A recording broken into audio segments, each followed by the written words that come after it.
Social media का इस्तेमाल मसाइल पैदा करने लगा। कम उम्र बच्चों के लिए सोशल मीडिया के इस्तेमाल पर पाबंदी की सिफारिश। एक सरकारी कमेटी ने तजवीज दी है कि 15 साल से कम उम्र बच्चों को सोशल मीडिया इस्तेमाल करने की इजाजत नहीं होनी चाहिए। कमेटी के मुताबिक ये इकदाम उस पैगाम को उजागर करेगा कि सोशल मीडिया कम उम्र अफराद के लिए महफूज नहीं। इसके साथ साथ 15 से 18 साल के नौजवानों के लिए भी रात 10 बजे से सुबह 8 बजे तक सोशल मीडिया के इस्तेमाल पर पाबंदी लगाने की सिफारिश की गई है, ताकि नींद, तालीम और जहनी सेहत पर मनफी असरात को कम किया जा सके। कमेटी ने वालिदैन और अवाम में शऊर पैदा करने के लिए आगाही मुहिम शुरू करने और डिजिटल गफलत को जुर्म करार देने की तजवीज भी दी है।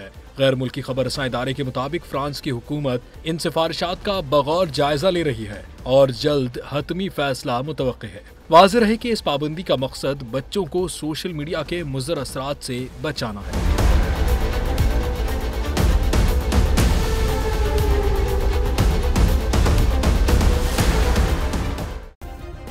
सब्सक्राइब करें और बेल दबाएं ताकि कोई खबर रह न जाए।